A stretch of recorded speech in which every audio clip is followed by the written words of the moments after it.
ನಮಸ್ಕಾರ ನ್ಯೂಸ್ 84 ಗೆ ಸ್ವಾಗತ. ನಾನು ನವಿತಾ ಜೈನ್. ಬೆಂಗಳೂರಲ್ಲಿ ಮೋಡ ಕವಿದಿದೆ. ಜನರೇ ಎಚ್ಚರ. ಸಂಜೆ ಬೇಗ ಮನೆ ಸೇರ್ಕೊಳ್ಳೋದೇ ನಿಮ್ಗೆ ಸೇಫ್. ಸೈಕ್ಲೋನ್ ಎಫೆಕ್ಟ್ ಗೆ ಮತ್ತೆ ಮಳೆಯ ಮುನ್ಸೂಚನೆ ಕಾಣಿಸಿಕೊಳ್ತಾ ಇದೆ. ಈಗಾಗಲೇ ಮೋಡ ಕವಿದಿದೆ ಬೆಂಗಳೂರಿನಲ್ಲಿ. ಸಂಜೆ ಮಳೆಯಾಗುವ ಎಲ್ಲಾ ಸಾಧ್ಯತೆಗಳು ಕೂಡ ಇದೆ. ಹಾಗಾಗಿ ಯಾರ್ಯಾರು ಹೊರಗಡೆ ಹೋಗಿದ್ದೀರೋ ದಯವಿಟ್ಟು ಆದಷ್ಟು ಬೇಗ ನೀವು ಮನೆ ಸೇರ್ಕೊಳ್ಳೋದೇ ಸೇಫ್. ಸೈಕ್ಲೋನ್ ಎಫೆಕ್ಟ್ಗೆ ಮತ್ತೆ ಮಳೆ ಬರುವಂತಹ ಮುನ್ಸೂಚನೆ ಇದೆ. ಈಗಾಗಲೇ ಚಂಡಮಾರುತದಿಂದ ಚೆನ್ನೈನಲ್ಲಿ ಮಹಾ ಮಳೆ ಆಗ್ತಾ ಇದೆ. ಚಂಡಮಾರುತದ ಎಫೆಕ್ಟ್ ಬೆಂಗಳೂರಿಗೂ ಕೂಡ ತಟ್ಟಲಿದೆ. ಇನ್ನೂ 2 ದಿನ ಮಳೆಯ ಮುನ್ಸೂಚನೆಯನ್ನ ಕೊಟ್ಟಿದೆ ಹವಾಮಾನ ಇಲಾಖೆ. ಆಲ್ರೆಡಿ ಈಗ 2 ದಿನಗಳ ಮಳೆಯ ಮುನ್ಸೂಚನೆಯನ್ನ ನೀಡಿದೆ. ಚೆನ್ನೈನಲ್ಲಿ ಮಹಾಮಳೆ ಈಗಾಗಲೇ ಬರ್ತಾ ಇದೆ.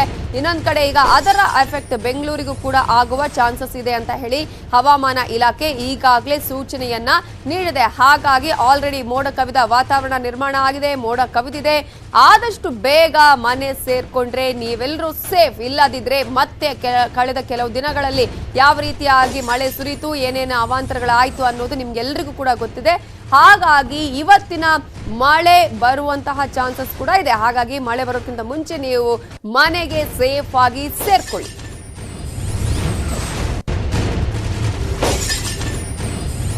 ಹವಾಮಾನ ಇಲಾಖೆ ಆಲ್ರೆಡಿ ಈಗ ಮುನ್ಸೂಚನೆ ಕೊಟ್ಟಿದೆ. 2 ದಿನಗಳ ಕಾಲ ಬೆಂಗಳೂರಲ್ಲಿ ಮಳೆ ಬರುತ್ತೆ ಅಂತ ಹೇಳಿ. ಹಾಗಾದ್ರೆ ಹವಾಮಾನ ಇಲಾಖೆ ನಿರ್ದೇಶಕರು ಏನು ಹೇಳಿದ್ದಾರೆ ನೋಡೋಣ.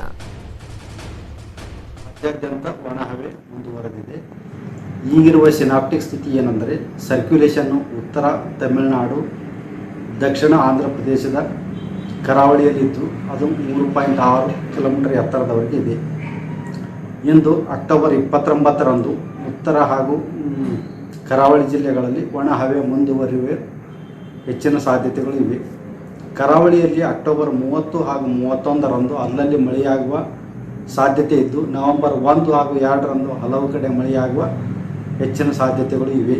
ಉತ್ತರ ಒಳನಾಡಿನಲ್ಲಿ ಅಕ್ಟೋಬರ್ 30 ಹಾಗೂ 31ರಂದು ಒಣಹವೆ ಮುಂದುವರಿಯುವ ಸಾಧ್ಯತೆ ಇದ್ದು, ನವೆಂಬರ್ 1 ಹಾಗೂ 2ರಂದು ಬೆಳಗಾವಿ, ಧಾರವಾಡ, ಹಾವೇರಿ, ಗದಗ ಜಿಲ್ಲೆಗಳ ಕೆಲವು ಕಡೆ ಹಗುರದಿಂದ ಸಾಧಾರಣವಾಗಿ ಮಳೆ ಬರುವ ಸಾಧ್ಯತೆಗಳು ಇವೆ. ದಕ್ಷಿಣ ಒಳನಾಡಿನಲ್ಲಿ ಅಕ್ಟೋಬರ್ 29 ಹಾಗೂ 30ರಂದು ಅಲ್ಲಲ್ಲಿ ಮಳೆಯಾಗುವ ಸಾಧ್ಯತೆ ಇದ್ದು, ಅಕ್ಟೋಬರ್ 31ರಿಂದ ನವೆಂಬರ್ 2ರವರೆಗೆ ಹಗುರದಿಂದ ಸಾಧಾರಣವಾಗಿ ದಕ್ಷಿಣ ಒಳನಾಡಿನ ಬಹುತೇಕ ಎಲ್ಲ ಜಿಲ್ಲೆಗಳಲ್ಲಿ ಮಳೆಯಾಗುವ ಹೆಚ್ಚಿನ ಸಾಧ್ಯತೆಗಳು ಇವೆ. ಬೆಂಗಳೂರಿನಲ್ಲಿ ಅಕ್ಟೋಬರ್ 29 ಹಾಗೂ 30ರಂದು ಕೆಲವು ಕಡೆ ಮಳೆಯಾಗುವ ಹೆಚ್ಚಿನ ಸಾಧ್ಯತೆಗಳು ಇವೆ ಎಂದು